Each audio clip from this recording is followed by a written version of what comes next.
You're listening to Days at Dogwood Canyon, a Dogwood Canyon Audubon Center podcast. I'm Kiersten, Center Coordinator Community Programs at Dogwood Canyon, and I invite you to join me, my extraordinary colleagues, and guest speakers on a journey into the world of birds, bugs, and native plants of Texas. Welcome, listeners, to another episode of Days at Dogwood Canyon. Today, I have a guest with me, Tim Brys, who is going to talk to us about a program associated with Lights Out Texas that we talked about 2 weeks ago. So introduce yourself, Tim. Yeah, thanks for having me in. I volunteer with the Lights Out Texas project, mostly in the Dallas area, sometimes in the Fort Worth area. And occasionally we do a little bit of searching in Arlington around the ballpark. Okay, cool. So 2 weeks ago we talked about what Lights Out Texas is, which is a program that encourages people, whether it's corporations in big buildings or people that live in homes, to turn off their lights during migration season. And so what we're going to talk about today is the dead bird survey, right? Okay. That's what you volunteer with? Yeah, we have a group of dedicated volunteers from different local organizations, Audubon, the Dallas Zoo, Texas Conservation Alliance, Master Naturalists, who get together early in the morning and meet at the Perot Museum in their parking lot. And they gather their supplies and head downtown with flashlights and nets and see what they can find. Okay, so see what they can find. It is called the Dead Bird Survey. So is that really what we're looking for? It is, yeah, technically. We just call them bird searches because not every bird is dead. But our hope is that we don't find any birds, that they pass through safely. Sometimes we find injured birds, and we do our best to catch them and take them to Rogers Wildlife Rehab Center for rehabilitation, and then they re-release what they can. But unfortunately, a lot of the birds we find are dead, and so to make sure that they're used for some sort of purpose rather than just thrown away, we save them in a freezer with tags to take down to Texas A&M. And their students work on making study skins out of them and taking samples of tissue or swabs that they can use to study diseases and parasites and microplastic ingestion. I think there's a few other projects they work on as they have availability of specimens. Okay. So it kind of seems like this is a twofold, maybe even threefold or fourfold type situation where one of the main reasons we started it was to find out how many birds were running into buildings during migration season, right? So, yeah, originally Ben Jones had been at the Dallas Zoo and he had read an article talking about Dallas being one of the worst cities for bird strikes, and he wanted to see, because neither of us had ever heard of any major strikes, right?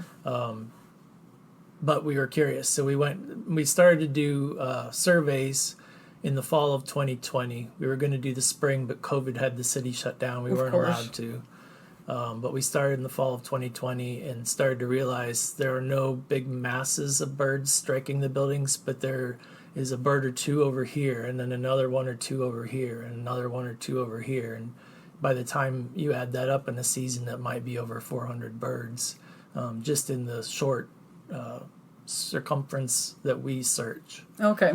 And originally Cornell was wanting to do a study and kind of extrapolate from there on what that might mean for the rest of the city. I'm not sure. That's a tricky thing to do since a lot of buildings are different. But, right. Yeah, we find a lot of different species, over 100 species so far just in the Dallas surveys. Wow. And this is not a big area in Dallas that you're doing, right? It's not like the whole city of Dallas. No, if we do it all as one route, it's about a 7-mile route just for a downtown area. But there's a lot of that's walking between buildings. Okay. We started with a 10-building study so they could make a comparison from year to year. But started also searching the buildings in between those 10 buildings because we knew we were missing birds that could be used for research. So we've been doing this for a little bit of time then now, because it's 2026 now. Yeah. So every spring and fall. Okay, every spring and fall. Have we gained any knowledge or information from this We have. search? One of the big things that we found was that there's one building in particular, the convention center, that had been causing a lot of bird deaths. Okay. Between the convention center and their skywalk that links to the building next door. Those corners are especially bad because there are trees next to them that are tall enough to be reflected in the glass, but there's also a kind of a T shape, and no matter which way they turn, they end up hitting glass. So because of that information and the data that we've gathered over several years, they were able to convince the convention center to redo their building with some bird-friendly glass as they do their renovations. So Yay! That was a really big win. Texas Conservation Alliance played a really big part in that. Nice. Yes, we did talk about that 2 weeks ago in our Lights Out Texas episode, that the Kate Bailey Hutchinson Convention Center, we'll put the name out there because it's official, will be putting in bird-friendly glass in their new renovations, which is so cool.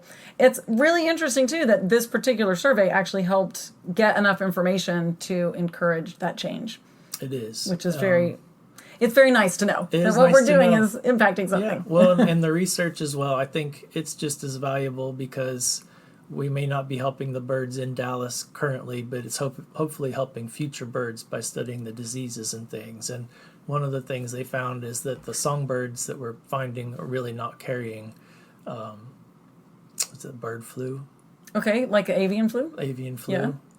It was more waterfowl that they're finding. Okay. But yeah, they're also working on a vaccine for Bornavirus, I believe. Off those specimens.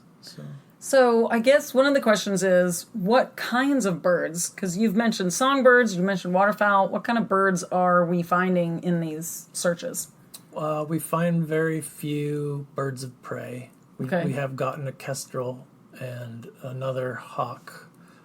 It may have been a Cooper's hawk, but we're not sure if those were because of migration or there's just some birds that hang out downtown eating the rabbits and squirrels and birds and things that are there. But mostly we get songbirds. We also get shorebirds. Shorebirds in the middle of Dallas? Yeah, we get things like woodcocks that I never expected to see in Dallas.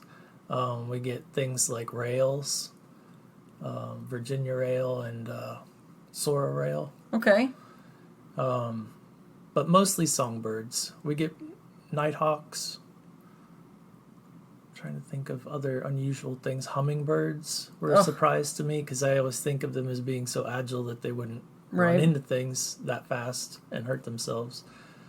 But they probably don't know that it's glass until they're like right on it. And so that's the big problem is we started out with the lights out concept, trying to get everyone to turn out their lights, but started to see right away that it's hard to get that many lights turned out.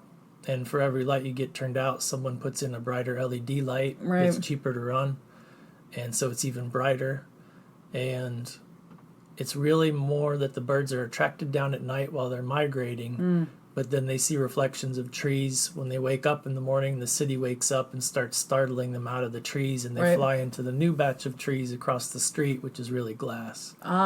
And so trying to make changes to not only lights, but also glass on buildings and the vegetation that's around them.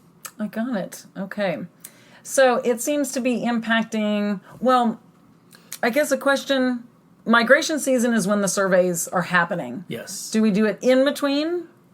It's hard enough to find enough volunteers to do just a set period of it's a 7-mile walk. We split it into half. So it's 3.5 each side. So which means you have to have 1 or 2 volunteers at least on each side. Right. We prefer 2 at least because of safety. Right. And it's easier to search the buildings that way too. But getting a lot of people together to do that every day of the week for maybe 50 to 80 days in a season can be tricky. So doing it all year. They have to meet at like 5:45 in the morning, and that's a pretty big ask for people, especially if they have to drive very far to get there. But we have a lot of great volunteers, and a lot of people have been doing it for multiple seasons. I like the exercise. I also like to get out and just meet the people, the interesting people that are coming to do the surveys and learn from them. Very cool. So if I choose to volunteer, tell me what I can expect when I arrive at whatever parking lot we're meeting at. So right now, because of construction, we've got people coming in off Houston Street. They pull up to the gate, press a button, and tell security they're there to help with the Lights Out project. And I'm not sure when our start date will be yet. It's usually in September, sometime in mid-September, but we haven't set that for sure. Everybody meets in the parking lot there right inside the gate, and the person who's leading for the day will bring out the backpacks that have the safety vests and flashlights and things in them. We gear up and then split in half and usually go and meet either in the middle or start in the middle and meet back at the museum, just by doing a loop through the city. Okay. But it's always with somebody who has done the search before. Okay, good. So they're familiar with the route. Good. What are we looking for? We're clearly looking for some birds that are laying on the ground, but... Yeah, mainly we're looking along areas with big glass windows. Originally we thought maybe it was going to be birds that were hitting up high because they were coming in at night. Mm-hmm. Then we realized that almost all the strikes that we're seeing are down low on the buildings across from trees. Oh, that makes sense, yeah. Yeah. There are a few times we find them where they've hit up higher and bounced out further, but mostly you're just checking around any glass windows, especially big ones like storefront windows, things like that. And watching for injured birds, try to get a picture of them, and then we mark them with a Sharpie marker, in a plastic bag as to where we found them. So when we get back to Perot, we can sit in the parking lot and write up tags and put them on iNaturalist so that data can be kept and used for research. Oh, okay. And those tags stay with the birds to go down to A&M because there are permits required to have the birds in possession. Right. This isn't something you can just go out and do on your own. Right. You have to be part of a permitted group to do something like this. Okay. Because these are all migratory birds. Yes. And those are all protected by federal Migratory laws. Bird Act. Yeah. All right. Excellent. So why did you choose? You're a volunteer with this. Like we said in the beginning, why did you choose to volunteer with this project? Well, I like Ben, and I thought it was an interesting idea to go out and see something. I liked the idea that there were different groups in the area that were partnering together to do it. I like to see that teamwork. And we were really curious to see what we would find. So I think it was 2017 or 2019. There was a mass strike down in Galveston, and there had been a storm, and birds were migrating through, and they lost, I want to say, around 400 birds. Oh, gosh. On one building alone. And we'd never heard of anything like that happening in Dallas, so we thought, well, let's go see what's happening. And like I said, we were finding a few birds here and a few birds there, but it started to add up pretty quick. And we went back and reread the paper, and it didn't say we were the worst city for bird strikes. It said we were one of the top 3 worst cities for attracting birds with our light pollution. Ah. And so that was something they were interested in studying, and we were able to provide the data for it. So we went ahead and ran with it. Nice. Well, I appreciate the time and effort that you give to this project. It seems to have really given us a lot of good information. Yeah. I'm glad we're doing it. I know Austin, and we weren't the first ones to do it. In Texas, Houston was the first one to start a program. But even before that, Chicago has 20 plus years of doing this project. Wow. They were also ranked, I think, number 1 on the list of worst light pollution. And then New York and Toronto, I think, also have programs. And Toronto is called FLAP. And it's been running for over 30 years, I believe. Oh, wow. So this isn't a new concept. It's just kind of new for Texas. Okay, cool. In the DFW area, is the only one that's happening, is it the one that's in downtown Dallas? Right now, we were doing surveys in Fort Worth, and they're talking about possibly bringing that back. Again, it's having enough volunteers and a place to legally store permitted birds and things like that. So that may pick up, and I think Austin is working on building theirs up again. Okay, cool. Because it had kind of taken a little bit of a break. Well, we are in the Central Flyway. Yes. Which is a very, very important flyway for our migrating birds. We get a ton of birds through here. So if I would like to join, or any of our listeners would like to join the search starting soon, how can they find information? I believe Texas Conservation Alliance has probably the best information right now all put together. If you look on their website. You can also find out about, what you can do to help fit your windows with better glass or put decals on the glass. A lot of the old theories of how decals work don't really work as well as they thought they did. The little bird patterns on the glass. They're finding birds just fly between them and run into the glass between them. So it's a very close together pattern you have to use. But coming out here, you guys have examples of it on your windows, which I think is awesome. Yes, we do.